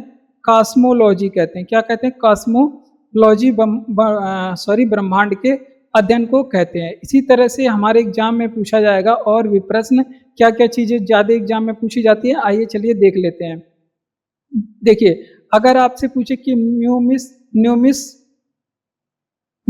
में किस चीज का अध्ययन करते हैं? न्यूमिसमेटिक, तो ये ऐसी विज्ञान है जिसमें सिक्कों का अध्ययन करते हैं, सिक्कों का, ठीक ना। कोई सिक्का पुराना निकाला गया या फिर खोद के निकाला गया, कहीं मिला, तो उसका अध्ययन न्यूमिसमेटिक में करते हैं। ऊतक का अध्ययन, हमारे शरीर में ऊतक होता है ना, तो उसका अध्ययन को क्या कहते हैं? इसके अध्ययन को कहते हैं हिस्टोलॉजी। ऊतक के अध्ययन को क्या कहते हैं? हिस्टोलॉजी। ये बातें आप लोग को याद रखना है। अगर आपसे पूछे कि भूकंप के अध्ययन को क्या कहते हैं? भूकंप के अध्ययन को, इसको कहते हैं सिस्मोलॉजी। क्या कहते हैं? सिस्मोलॉजी भूकंप के अध्ययन को कहते हैं। ये भी बातें आप लोग को याद रखना है। अगला प्रश्न है, अगर आपसे पूछे कि मिट्टी का अध्ययन क्या कहलाता है? मिट्टी का अध्ययन करेंगे तो क्या कहलाता है? इसको पेडोलॉजी बोलते हैं। क्या बोलते हैं इसको? पेडोलॉजी मिट्टी के अध्ययन को बोलते हैं। अगली बात है, अगर आपसे पूछे कि जनसंख्या के अध्ययन को हम लोग क्या कहते हैं? जनसंख्या के अध्ययन को, इसको बोलते हैं डेमोग्राफी। ये सभी एग्जाम में बार बार पूछे जाने वाले प्रश्न है। क्या कहते हैं इसको? डेमोग्राफी कहते हैं। अगर आपसे पूछे कि विषाणु के अध्ययन को क्या कहते हैं? विषाणु के, तो इसके अध्ययन को कहते हैं वायरोलॉजी। विषाणु के अध्ययन को क्या कहते हैं? वायरोलॉजी। तो ये सारे प्रश्न जो लॉजी वाले हैं, इसे आप लोग याद रखेंगे, ठीक। चलिए इसका रिवीजन करते हैं कि ब्रह्मांड के अध्ययन को क्या कहते हैं? कॉस्मोलॉजी कहते हैं ब्रह्मांड के अध्ययन को। और सिक्कों के अध्ययन को न्यूमिस्मेटिक, हिस्टोलॉजी में ऊतक का अध्ययन कहते हैं, सिस्मोलॉजी में भूकंप का अध्ययन करते हैं, पेडोलॉजी में मिट्टी का अध्ययन करते हैं, और डेमोग्राफी में जनसंख्या का अध्ययन करते हैं, वायरोलॉजी में विषाणु के अध्ययन करते हैं, ठीक। ये भी बातें आप लोग ध्यान रखेंगे। अगला प्रश्न फिर आ चुका है कंप्यूटर से, और ये एग्जाम में पूछा गया प्रश्न है। इस तरह के भी प्रश्न एग्जाम में लगातार पूछे जाते हैं। चलिए देख लेते हैं ये क्या है कि गूगल ड्राइव, स्काई ड्राइव और ड्रॉप बॉक्स, ये किसका बेहतरीन उदाहरण है? तो ये क्लाउड स्टोरेज सेवाएं देती है। क्या देती है? क्लाउड स्टोरेज सेवाएं। क्लाउड, ये यहाँ पे आपकी फाइलें इंटरनेट पे सुरक्षित रखी जाती हैं, तो ये क्लाउड स्टोरेज सेवाएं देती हैं। ये सभी जो वेबसाइटें हैं, ये भी बातें आप लोग ध्यान रखें। गूगल ड्राइव इसका स्काई ड्राइव का अब नया नाम आ चुका है, ये भी बातें आप लोग ध्यान रखेंगे। नया नाम इसका एग्जाम में पूछ सकता है। इसका नया नाम अब हो चुका है वन ड्राइव। आपके कंप्यूटर में आप लोग देख सकते हैं इसका नया नाम क्या हो चुका है, वन ड्राइव। ड्राइव का स्पेलिंग हम गलत लिख लिए, चलिए यहाँ पे फिर से लिखते हैं। इसका नया नाम क्या हो चुका है, वन ड्राइव। ठीक, ये बातें आप लोग को याद रखना है। मेमोरी की बात करें, यहाँ पे मेमोरी हमने बताया था ये दो प्रकार की होती है। एक आंतरिक मेमोरी होती है आपकी, आंतरिक स्मृति इसे बोलते हैं। आंतरिक स्मृति का मतलब क्या हो गया, इंटरनल मेमोरी, या फिर इसे बोलते हैं हम लोग प्राइमरी मेमोरी। क्या कहते हैं, प्राइमरी मेमोरी। ये दो तरह की होती हैं प्राइमरी मेमोरी, ये दो होती हैं। कौन कौन सी, एक हो गया आपका रैम, एक हो गया आपका रोम। ये दोनों चीज़ों के बारे में आप लोग ध्यान रखना है। एक होता है आपका बाह्य मेमोरी, दूसरा क्या होता है बाह्य मेमोरी, जिसको एक्सटर्नल मेमोरी, बाह्य स्मृति लिखेंगे सभी हिंदी में, तो ये भी हिंदी में। इसको बोलते हैं हम लोग बाह्य स्मृति, और इसको या फिर बाह्य स्मृति एक्सटर्नल, इंग्लिश में इसको एक्सटर्नल मेमोरी बोलते हैं, और इसको सेकेंडरी मेमोरी भी कहते हैं। ये सभी एग्जाम में पूछे जाते हैं। सेकेंडरी मेमोरी का एग्जाम्पल कौन सा है, या फिर प्राइमरी मेमोरी किसे कहते हैं। तो जो देखिए आपका जो हार्ड डिस्क हो गया, कंप्यूटर में लगा होता है भाई, अभी हार्ड डिस्क की जगह पे एसएसडी बहुत चल रहा है। एसएसडी हो गया, सीडी हो गया, सीडी हो गया, आपका पेन ड्राइव हो गया, पेन ड्राइव, पेन ड्राइव, अरे अरे अरे अरे, पेन ड्राइव हो गया, या फिर चिप पहले आता था, ब्लैक कलर का होता था चिप, या फिर फ्लॉपी डिस्क। तो ये सभी किसके उदाहरण है, सेकेंडरी मेमोरी के, जिसे आप लोग बाहर से यूज कर सकते हैं, बाहर से लगा करके यूज कर सकते हैं, उसको निकाल भी सकते हैं अपने आवश्यकता अनुसार। तो ये बातें आप लोग को ध्यान रखना है। चलिए इसका रिवीजन करते हैं कि गूगल ड्राइव, स्काई ड्राइव और ड्रॉप बॉक्स किसका बेहतरीन एग्जाम्पल है, क्राउड स्टोरेज सेवाएं। ये इंटरनेट पे आप कोई फाइल वीडियो रख सकते हैं या फिर सुरक्षित रख सकते हैं, ऐसा नहीं है हैक वगैरह होगा, वो क्या हो गया। तो ये होता है आपकी क्लाउड स्टोरेज सेवाएं। आंतरिक और मेमोरी जो आपके फ़ोन में होती है या कंप्यूटर में, वो दो तरह की होती है। ये होता है पहला आंतरिक स्मृति, या फिर इसे प्राइमरी मेमोरी बोलते हैं, जैसे रैम हो गया, रोम हो गया। ये इंटरनल मेमोरी या फिर प्राइमरी मेमोरी के एग्जाम्पल हैं। और बाह्य स्मृति जिसे सेकेंडरी मेमोरी बोलते हैं, जैसे hard disk, SSD, CD, pen drive, chip वगैरह हो गए। ये होते हैं आपके बाह्य स्मृति या फिर सेकेंडरी मेमोरी बोलते हैं। गैर नवीकरणीय संसाधन नहीं है। तो देखिए साइंस से ये प्रश्न बहुत एग्जाम में पूछा जाता है। अक्षय ऊर्जा पूछा जाता है, पारंपरिक ऊर्जा किसे बोलते हैं, या फिर आपके एग्जाम में नवीकरणीय ऊर्जा किसे कहते हैं, ये एग्जाम में प्रश्न पूछा जाता है। ये चलिए यहाँ पे देख लेते हैं। देखिए ऊर्जा दो तरह की होती है, एक आपका होता है अक्षय ऊर्जा, अक्षय ऊर्जा जो क्षय नहीं होता है उसको अक्षय ऊर्जा बोलते हैं, या फिर इसे नवीकरणीय ऊर्जा भी बोलते हैं। कौन सी, नवीकरणीय, जिसे नवीन स्रोतों से हमने प्राप्त किया हो, नवीकरणीय ऊर्जा इसे बोलते हैं। और दूसरा होता है क्षय ऊर्जा, जो समय के साथ खत्म हो जाएगा, उसको बोलते हैं क्षय ऊर्जा, या फिर इसे कहते हैं गैर नवीकरणीय, या फिर यानी कि ये पुराना नहीं है, मतलब ये पुराना नहीं है। गैर नवीकरणीय का मतलब ये नया नहीं है यार, पुराना है, बहुत पहले से हम लोग यूज करते जिसको आ रहे हैं, तो वो हो जाएगा आपका गैर नवीकरणीय, गैर नवीकरणीय ऊर्जा। आइए चलिए देखते हैं दोनों में क्या अंतर है।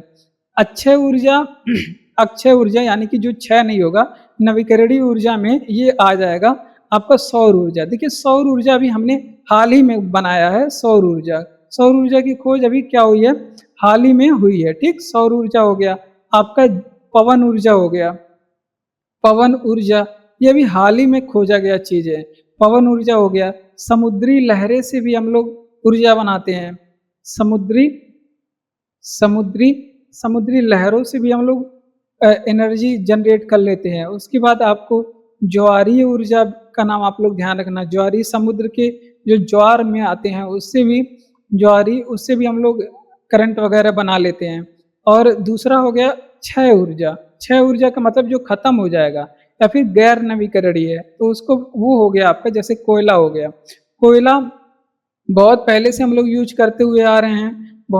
एक जमाने से कोयला का ही उपयोग हो रहा है खनिज मतलब काम के रूप में। अब पेट्रोलियम पेट्रोलियम का भी हम लोग बहुत पहले से यूज कर रहे हैं। पेट्रोलियम जैसे आपका आपका हो गया डीजल, पेट्रोल, गैस, गैसोलीन, ये सभी हो गया। और आपका परमाणु ऊर्जा हो गया। परमाणु ऊर्जा ये सभी इनको कहते हैं गैर नवीकरणीय ऊर्जा या फिर क्षय ऊर्जा। पेट्रोलियम में आप लोग पेट्रोल, डीजल और जो भी जितने कैरोसिन या फिर मिट्टी का तेल, ये सभी पेट्रोलियम में आ जाएंगे। ठीक, तो ये बातें आप लोग को याद रखना है। चलिए इसका रिवीजन कर लेते हैं कि गैर नवीकरणीय संसाधन नहीं है, तो इसमें दिया था सौर ऊर्जा। यार कौन सा? सौर ऊर्जा। ठीक, तो ये आप सभी जानते हो सौर ऊर्जा कौन सी ऊर्जा है? ये नवीकरणीय ऊर्जा है। यहाँ पे गैर नवीकरणीय पूछ रहा था, तो यही अंतर हो जाएगा। चलिए इसका रिवीजन कर लेते हैं कि क्षय ऊर्जा क्या करना है। अक्षय ऊर्जा या फिर नवीकरणीय ऊर्जा किसे कहते हैं? जैसे सौर ऊर्जा हो गया, पवन ऊर्जा, समुद्री लहरें, ज्वारीय ऊर्जा, ये सभी कौन सी हो गई? ये नवीकरणीय ऊर्जा हो गई, या फिर इसे अक्षय बोलते हैं क्योंकि ये क्षय नहीं होता है, खत्म नहीं हो सकता नेचर से कभी। और क्षय ऊर्जा या फिर गैर नवीकरणीय ऊर्जा किसे कहते हैं? जैसे कोयला, पेट्रोलियम, जैसे डीजल, पेट्रोल, मिट्टी का तेल, परमाणु ऊर्जा, जो भी हो, यूरेनियम वगैरह, ये सभी किसमें आ जाएगा? गैर नवीकरणीय ऊर्जा में। ठीक है। अगला प्रश्न, किस खिलाड़ी का नाम CR7 है? क्या बात है यार, क्रिस्टियानो रोनाल्डो भी आ गए अपनी क्लास में। तो ये भी बातें आप लोग ध्यान रखेंगे। ये है किसका? क्रिस्टियानो क्रिस्टियानो रोनाल्डो को आप सभी जानते होंगे। क्रिस्टियानो रोनाल्डो कहाँ के खिलाड़ी हैं? ये पुर्तगाल के हैं। अगर निवासी की बात करें कि ये कहाँ के रहने वाले हैं, तो पुर्तगाल के रहने वाले हैं। ये भी बातें आप लोग ध्यान रखेंगे। Cristiano Ronaldo. अब क्रिस्टियानो रोनाल्डो के बारे में सबसे इम्पोर्टेंट चीज़ पूछा जाएगा, बहुत बच्चों को नहीं भी पता होगा खिलाड़ी किसके हैं, तो ये फुटबॉल के सर्वश्रेष्ठ खिलाड़ियों में से एक है फुटबॉल। ठीक, ये बातें आप लोग को ध्यान रखना है। ये किसके खिलाड़ी हैं? फुटबॉल के। और अगला प्रश्न है कि फुटबॉल में सर्वाधिक गोल विश्व में फुटबॉल में सर्वाधिक गोल किस खिलाड़ी ने किया है? ये भी बात एग्जाम में पूछा गया है कि फुटबॉल में क्या यार, फुटबॉल में अगर आपसे पूछे कि सर्वाधिक गोल करने वाले खिलाड़ी कौन है, तो वो भी क्रिस्टियानो रोनाल्डो हैं। अगर आपसे पूछ ले कि इंस्टाग्राम पे सर्वाधिक फॉलोवर कौन से हैं विश्व में, इंस्टाग्राम में सर्वाधिक फॉलोवर किसके हैं, तो वो भी आपके क्रिस्टियानो रोनाल्डो के हैं। ठीक, फॉलोवर किसके हैं? क्रिस्टियानो रोनाल्डो के हैं। तो इतनी बातें यहाँ पे आप लोग ध्यान रखना है। चलिए, किस खिलाड़ी का उपनाम CR7 है? तो हमने बताया क्रिस्टियानो रोनाल्डो का CR7 नाम है। खिलाड़ी हैं फुटबॉल के, फुटबॉल में सर्वाधिक गोल इनके नाम पे है, और इंस्टाग्राम पे सर्वाधिक फॉलोवर भी इनके नाम पे है। भारत में सबसे ज़्यादा फॉलोवर विराट कोहली के हैं। नेताओं में बात करें तो आपके नरेंद्र मोदी साहब के हैं। चलिए अगला प्रश्न फिर आ चुका है वर्ल्ड जियोग्राफी में कि मिल्की वे के सबसे निकट कौन आकाशगंगा है? तो जो हमारी वे है, मिल्की वे, जिसको हम लोग बोलते हैं क्या? जो हमारी मिल्की वे है, इसको हम लोग ये मंदाकिनी भी इसे बोलते हैं, या फिर इसे बोलते हैं मिल्की वे, इस यानी कि दुग्ध दुग्ध मेखला बोलते हैं, मेखला। और मिल्की वे ये क्या है? ये हमारी आकाशगंगा है। ये क्या है? मिल्की वे, ये हमारी जिस आकाशगंगा में हमारा सौर मंडल है, हमारी आकाश गंगा है। ये बातें आप लोग को याद रखना है। अब ये पूछ रहा है कि जो हमारी आकाश गंगा है, उसके सबसे निकट वाली जो आकाश गंगा है, उसको क्या बोलते हैं?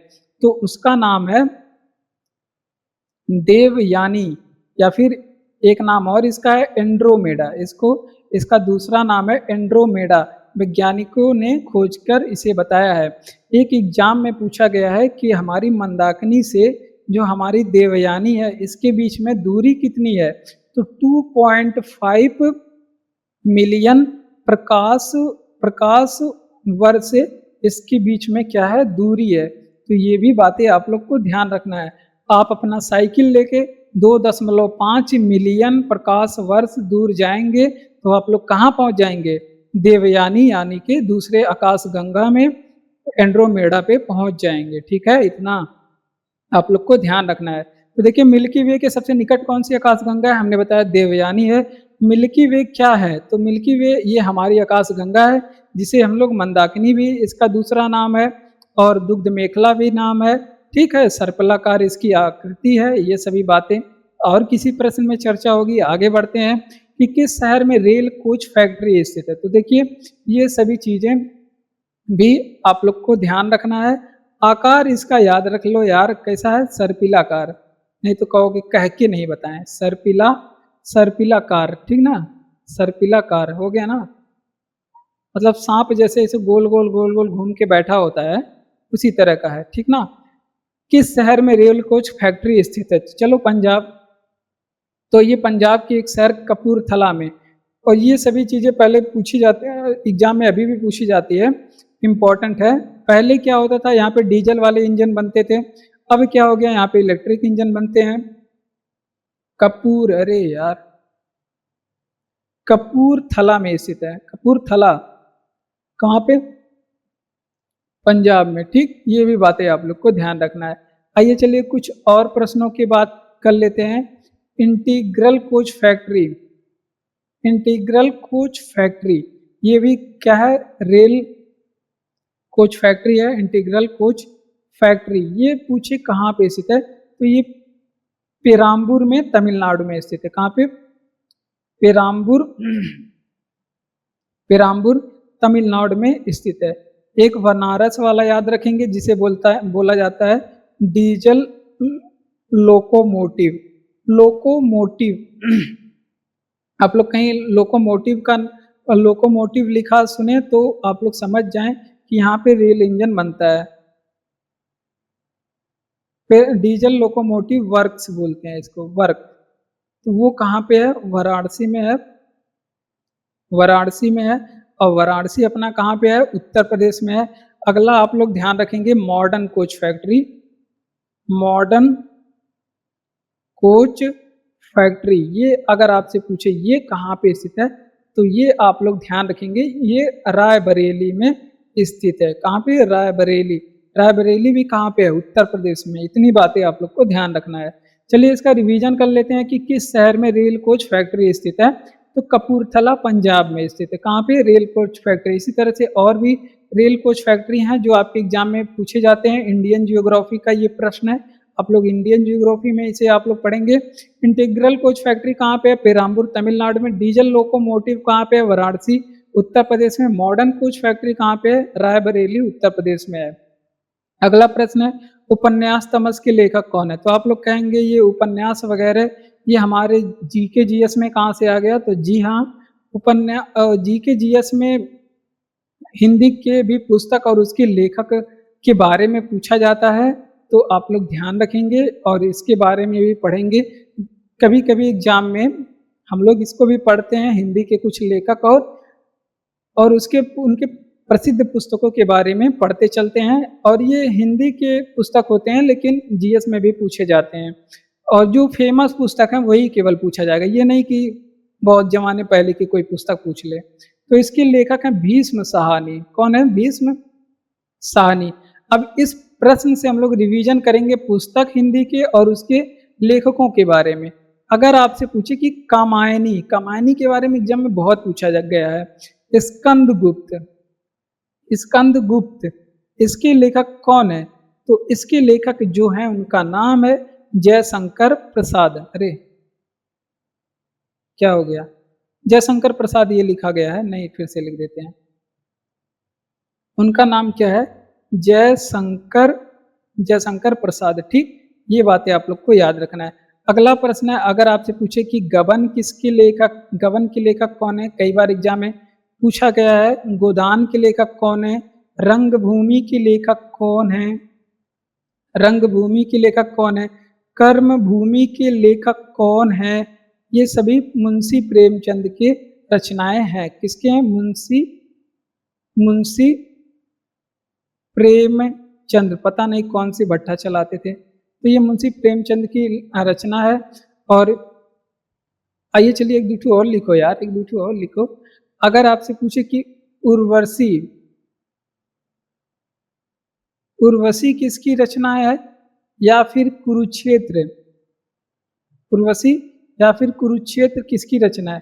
तो ये रामधारी सिंह दिनकर की रचना है। रामधारी सिंह, जिन्हें दिनकर भी कहा जाता है, ये भी बातें आप लोग को ध्यान रखना है। डी लिख देते हैं, नहीं तो दिनकर छूट जाएगा। रामधारी सिंह दिनकर की रचना है। मैला आंचल पूछ ले किसकी रचना है? मैला मैला आंचल ये किसकी रचना है? एक चीज और आप लोग ध्यान रखेंगे, प्रतिकला, प्रति परिकथा होता है यार, प्रति परिकथा ये किसकी रचना है? ये आप लोग को ध्यान रखना है, फणीश्वर नाथ रेणु की रचना है। किसका है? फणीश्वर नाथ रेणु की ये रचना है। इतनी बातें इससे याद रखेंगे। चलिए आगे बढ़ते हैं कि उपन्यास तमस के लेखक कौन है? हमने बताया भीष्म साहनी इसके लेखक हैं। कामायनी स्कंदगुप्त के लेखक जयशंकर प्रसाद जी हैं। गबन गोदान रंगभूमि कर्मभूमि मुंशी प्रेमचंद की रचना है। उर्वशी कुरुक्षेत्र ये रामधारी सिंह की रचना है। और मैला आंचल परिति परिकथा ये किसकी रचना है? ये है फणीश्वर नाथ रेणु की रचना। तो इतनी बातें आप लोग को याद रखना है। आगे बढ़ते हैं कि भारत में गन्ने का सर्वाधिक उत्पादन। तो देखिए उत्पादक राज्य और राज्यों के बारे में, फसल और उसके सर्वाधिक उत्पादक राज्यों के बारे में भी आपके एग्जाम में स्टैटिक से प्रश्न पूछा जाता है। कहाँ गया? स्टैटिक से प्रश्न पूछा जाता है। आइए चलिए सारे फसल, मतलब सारे तो नहीं, जो महत्वपूर्ण है और उनके संबंधित राज्यों के बारे में देख लेते हैं। तो उत्तर प्रदेश में सबसे ज्यादा उत्पादन गन्ने का होता है। दूसरा यहाँ पे गेहूं का भी सबसे ज्यादा उत्पादन होता है। इन दोनों का यहीं पे लपेट लेते हैं। चाय का सबसे ज्यादा उत्पादन आप लोग कहाँ पे करेंगे? असम में चाय का उत्पादन होता है। रबड़ का सबसे ज्यादा उत्पादन कहाँ पे होता है? रबड़ केरल में सबसे ज्यादा उत्पादन होता है। कॉफी का पूछा जाता है, बहुत फेमस है ये सभी प्रश्न भाई। ये कर्नाटक में सबसे ज्यादा उत्पादन होता है। और जूट का बहुत एग्जाम में पूछा जाता है। तो ये अगर क्या बोलते हैं, अगर राज्य का नाम देगा तो पश्चिम बंगाल लगाएंगे, नहीं तो गंगा और ब्रह्मपुत्र का जो डेल्टा है, ब्रह्मपुत्रा का जो डेल्टा है, यहाँ पे इसका सबसे ज्यादा उत्पादन होता है। ठीक, ये बातें आप लोग को ध्यान रखना। कभी यही ऑप्शन में देता है गंगा और ब्रह्मपुत्र का डेल्टा क्षेत्र। ठीक, सोयाबीन का आप लोग ध्यान रखेंगे, सबसे ज्यादा उत्पादन एमपी में होता है, मध्य प्रदेश में, और इसे सोया प्रदेश भी कहा जाता है, आप सभी जानते हैं। और मूंगफली का पूछ ले तो मूंगफली पे इस समय है गुजरात, हाँ, गुजरात में सबसे ज्यादा उत्पादन होता है। और भी फसलें हैं जिनके बारे में हम आने वाले प्रश्नों में पढ़ेंगे, इतना आप लोग कम से कम ध्यान रखेंगे। भारत में गन्ने का सबसे बड़ा उत्पादक राज्य कौन सा है? उत्तर प्रदेश है। और चाय का हमने बताया असम है, रबड़ का केरल है, कॉफी का सबसे ज्यादा उत्पादन कर्नाटक, पश्चिम बंगाल, जूट और फिर गंगा ब्रह्मपुत्र डेल्टा याद रखेंगे। सोयाबीन का सबसे ज्यादा उत्पादन मध्य प्रदेश, मूंगफली का सबसे ज्यादा उत्पादन गुजरात राज्य करता है। ये बातें आप लोग को ध्यान रखना है। एक कार्बन क्रेडिट में होता है। कार्बन क्रेडिट क्या होता है? क्रेडिट शब्द इसी वजह से लिखा गया है कि क्योंकि कार्बन क्रेडिट जो होता है इसको खरीदा या बेचा जा सकता है। इसमें महाद्वीपों सॉरी एक महाद्वीप दूसरे महाद्वीप से खरीद सकता है, एक देश दूसरे देश से खरीद सकता है। तो ये बातें आप लोग को ध्यान रखना। अच्छा, ये पूछे ये कार्बन क्रेडिट कब से लागू हुआ? तो ये लागू हुआ था, ये किस किस कन्वेंशन के द्वारा इसका प्रावधान किया गया? तो ये क्योटो प्रोटोकॉल के द्वारा इसको किया गया। कौन सा प्रोटोकॉल हुआ था? Kyoto protocol. अब क्योटो प्रोटोकॉल से बेटा आप लोग को इसका डेट भी याद रखना है, कब हुआ था? 1997 में, क्योंकि डेट ही कभी कभी पूछ लेता है। अब होता कितना है एक कार्बन क्रेडिट में? तो ये होता है 1000 किलोग्राम कार्बन होता है। क्या होता है? 1 किलोग्राम, एक कार्बन डाइऑक्साइड होता है, 1 किलोग्राम कार्बन डाइऑक्साइड होता है। तो ये बातें आप लोग को याद रखना है। चलिए इसका रिवीजन कर लेते हैं कि एक कार्बन क्रेडिट में होता है। तो कार्बन क्रेडिट सबसे पहले क्या चीज है? तो कार्बन क्रेडिट एक ऐसा है जिसके जरिए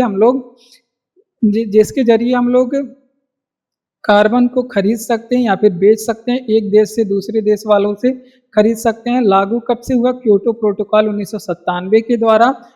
कोई भी देश अगर अधिक कार्बन उत्सर्जन कर दिया तो वो अपने देश किसी और देश से कार्बन क्रेडिट खरीद सकता है, तो और यूएनओ में अपना स्थान बनाए रख सकता है। 1000 किलो कार्बन डाइऑक्साइड में क्या होता है? 1 किलोग्राम कार्बन डाइऑक्साइड में,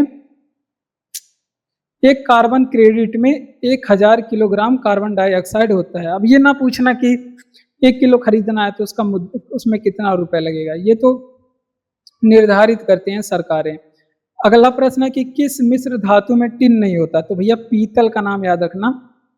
वैसे और भी मिश्र धातु हैं लेकिन ऑप्शन में पीतल था, तो ये आइए चलिए और प्रश्न इससे देख लेते हैं, ऐसे तो ये प्रश्न गलत हो जाएगा, केवल पीतल ही बता देंगे। तो पीतल या फिर इसको डच मेटल भी पूछ ले, इसमें क्या क्या चीजें होते हैं? डच मेटल में क्या क्या चीजें होती हैं? तो देखिए इसमें तांबा और जस्ता मिलाते हैं। क्या मिलाते हैं? तांबा और जस्ता मिला करके बनाया जाता है। नहीं, कांसा के बारे में आप लोग पूछे पढ़े होंगे, सिंधु घाटी सभ्यता, तो इसमें क्या मिलाता है? तांबा। आप सभी जानते हैं कि वनमानुष लोग तांबा खोज लिए थे, तांबा और टिन इसमें मिलाते थे, ठीक ना? ये बातें आप लोग ध्यान रखेंगे। तांबा खोजे थे, तांबा के साथ टीना मिला है, कांसा बना दिए, ठीक ना? इतने जानकार थे। उसके बाद आगे बढ़ते हैं। अगर आपसे पूछे कि बेल मेटल कैसे बनता है? बेल मेटल के बारे में भी एग्जाम में पूछा जाता है। बेल मेटल में तांबा तांबा मिलाया जाता है, तांबा के साथ में टिन मिलाया जाता है, लेकिन टीना इसमें क्या होता है? अधिक होता है। टिन इसमें क्या होता है? अधिक होता है, ठीक? ये बातें आप लोग को ध्यान रखना है। और क्या आपको बताऊं, एक याद रखना, गन मेटल एक होता है। अगर आपसे पूछे कि गन मेटल कैसे बनी, तो गन मेटल की बात करें तो इसमें जब आप लोग तांबा मिलाएंगे, तांबा के साथ में जस्ता मिलाएंगे, जस्ता के साथ में थोड़ा टीना भी मिलाएंगे, तब जा करके क्या बनेगा? गन मेटल बनेगा, ठीक ना? तब जा करके गन मेटल बनेगा। तो इतनी बातें यहाँ पे आप लोग को ध्यान रखना है। चलिए इसका रिवीजन कर लेते हैं कि किस मिश्र धातु में टिन नहीं होता। तो हमने बताया पीतल, पीतल पीतल में याद रखना, इसमें टिन नहीं होता, ऑप्शन में यही सही था। डच मेटल की बात करें, इसमें तांबा और जस्ता मिलाएंगे, डच मेटल बनेगा। कांसा तब बनेगा जब तांबा के साथ टीना मिलाएंगे। बेल मेटल तब बनेगा जब टीना के साथ में तांबा मिलाएंगे और टीना उसमें अधिक मात्रा में मिलाना है। गन मेटल तांबा के साथ जस्ता, जस्ता के साथ टिन, तीनों मिला करके बनाएंगे तब बनेगा, ठीक। अगला प्रश्न है, हाल ही में पेरिस 2024 ओलंपिक में भारत के लिए पहला पदक किसने जीता था? तो ये भी एग्जाम में इंपॉर्टेंट प्रश्न है। अब 2024 में ओलंपिक हो गया, अगला होगा 4 साल बाद, और 4 साल बाद इस 2024 वाले ओलंपिक से लगातार प्रश्न पूछा जाएगा। तो इसमें पहला पदक जीता था मनु भाकर ने। किसने जीता था? मनु भाकर ने जीता था। ये बातें आप लोग ध्यान रखेंगे। पदक कौन सा था पूछे? कांस्य पदक था। इसमें ये जो ओलंपिक था पेरिस ओलंपिक 2024 वाला, इसमें अन्य लोग भी कौन सा पदक जीते हैं, कौन पदक जीते हैं, तो ये भी एग्जाम में पूछा जाएगा। अगर आपसे पूछे कि भारतीय हॉकी टीम कौन सा पदक जीता है, तो ये कांस्य पदक जीता है। कौन सा पदक जीता है? कांस्य पदक जीता है। वहीं नीरज चोपड़ा की बात करें, नीरज चोपड़ा ये भी चर्चे में होते हैं, सही है? हाँ सही है, आप लोग सही कर लेंगे। नीरज चोपड़ा की बात करें तो ये सिल्वर मेडल जीते हैं। आप सभी जानते हैं कि इनका इनका खेल कौन सा है? भाला फेंकते हैं, तो भाला फेंक जेवेलियन थ्रो इसे बोलते हैं। भाला फेंक में कौन सा मेडल जीते हैं? सिल्वर मेडल जीते हैं। ये भी बातें आप लोग को ध्यान रखना है। वहीं सरबजोत सिंह और मनु भाकर भी ये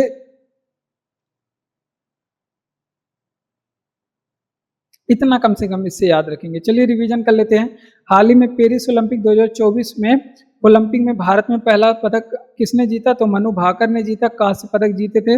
भारतीय हॉकी टीम कौन सी पदक? कांस्य पदक ये भी जीती। नीरज चोपड़ा ये सिल्वर मेडल जीते हैं, और भाला फेंक में 89.45 जीते हैं ना, इतना फेंके हैं 89.45 मीटर, इतना ये भाला फेंके हैं। कौन सा बौद्ध धर्म बौद्ध धर्म ग्रंथ किस भाषा में लिखे गए हैं? तो बौद्ध धर्म ग्रंथों की भाषा पूछे तो ये पाली भाषा में लिखे गए हैं। जितने भी बौद्ध ग्रंथ हैं, धर्म ग्रंथ हैं, वो सभी पाली भाषा, इनकी भाषा ही पाली थी। ये भी बातें आप लोग को ध्यान रखना। बौद्ध धर्म की बात करें, यहाँ से क्या क्या चीजें पूछी जाती है आपके एग्जाम में, आइए चलिए देख लेते हैं। तो इसके संस्थापक थे गौतम बुद्ध। कौन है? गौतम बुद्ध इसके संस्थापक हैं। और बात कर लेते हैं गौतम बुद्ध के बारे में। इनका जन्म पूछे कहाँ पे हुआ था? जन्म तो लुम्बिनी में हुआ था। कहाँ पे? लुम्बिनी में हुआ था। लुम्बिनी कहाँ पे है? नेपाल में। यहाँ पे इनका जन्म हुआ था। ठीक। अगर आपसे पूछे कि इनके बचपन का क्या नाम था, तो बचपन का नाम अगर आपसे पूछ ले तो बचपन का नाम इनका सिद्धार्थ था। क्या नाम था? बचपन का नाम इनका सिद्धार्थ था। ये भी बातें आप लोग को ध्यान रखना है। पिता थे इनके शुद्धोधन। पिता का नाम भी पूछा जाता है एग्जाम में, लगातार ये सभी प्रश्न पूछे जाते हैं। तो इनके पिता का नाम था शुद्धोधन, ठीक ना। और माता का नाम क्या था? गौतम बुद्ध के माता का नाम यशोधरा, सॉरी, माता का नाम महामाया था। महामाया। पत्नी का नाम माता की जगह पे लिख देते हैं। महामाया, माया माया माया, महामाया। और माता, लेकिन इनका पालन किसने किया था? पालन पोषण, इनकी माता जी का देहावसान हो जाता है इनके जन्म के कुछ दिन बाद। तो इनका जो पालन पोषण है प्रजापति गौतमी ने किया था। किसने किया था? प्रजापति गौतमी ने किया था। प्रजापति गौतमी इनकी कौन थी? मौसी थी। और इनका जो विवाह है गौतम बुद्ध का, अगर आपसे पूछे कि विवाह किसके साथ में हुआ था, तो इनका विवाह महामाया से हुआ था। इनकी क्या है यार, इनकी जो पत्नी थी इनका नाम था यशोधरा। क्या नाम था? यशोधरा इनकी पत्नी का नाम था। और इनसे एक पुत्र इनको हुआ था, पुत्र का नाम था राहुल। तो इतनी चीजें आप लोग कम से कम याद रखना बौद्ध धर्म से। चलिए इसका रिवीजन कर लेते हैं। और हिस्ट्री से महत्वपूर्ण प्रश्न था कि गौतम बौद्ध धर्म किस भाषा में लिखे गए थे? तो हमने बताया पाली भाषा में लिखे गए थे। बौद्ध धर्म के संस्थापक गौतम बुद्ध थे। जन्म इनका लुम्बिनी नेपाल में। बचपन का नाम सिद्धार्थ था। पिता का नाम शुद्धोधन था। माता का नाम महामाया था। और इनका पालन पोषण कौन किया था? प्रजापति गौतमी नाम की एक महिला, इनकी मौसी ने किया था। और विवाह यशोधरा से हुआ था। पुत्र उनसे एक हुआ था, राहुल नाम था। अगला प्रश्न है कि मतदान की आयु को 21 वर्ष से घटा करके 18 वर्ष किया गया राजीव गांधी के शासनकाल में। 61वां संविधान संशोधन 1989 के द्वारा इसको किया गया। इसी तरह से और भी हमारे संविधान में कुछ संविधान संशोधन हुए, इसके बारे में एग्जाम में पूछा जाता है। वस्तु एवं सेवा कर जिसे जीएसटी बोलते हैं, वस्तु एवं सेवा कर, इसका जो है 101वां संविधान संशोधन 2016 के द्वारा इसका क्या हुआ? ये हमारे संविधान में लाया गया। दल बदल विरोध को किस संविधान संशोधन के द्वारा खत्म किया गया? दल बदल विरोधी कानून कब आया था? तो ये आया था 52वां संविधान संशोधन 1985 के द्वारा इसे लाया गया। अगला आप लोग को ध्यान रखना है कि शिक्षा को मौलिक अधिकार किस संविधान संशोधन के द्वारा बनाया गया? शिक्षा को क्या बनाया गया? मौलिक अधिकार ये किस संविधान संशोधन के द्वारा बनाया गया? तो इसके लिए हम लोगों ने किया था 86वां संविधान संशोधन, जो कि 2002 में हुआ था। तो इतनी बातें आप लोग को ध्यान रखना। कब हुआ था? 2002 में। तो इतनी चीजें इस प्रश्न से आप लोग को याद रखना है। चलिए इसका रिवीजन कर लेते हैं कि मतदान की आयु 21 वर्ष से घटा के 18 वर्ष किया गया। 61वां संविधान संशोधन 1989 के द्वारा। जीएसटी लाया गया, वस्तु एवं सेवा कर जिसे बोलते हैं। 101वां संविधान संशोधन 2016 के द्वारा। दल बदल विरोधी जो कानून है ये लाया गया था 52वां संविधान संशोधन 1985 के द्वारा।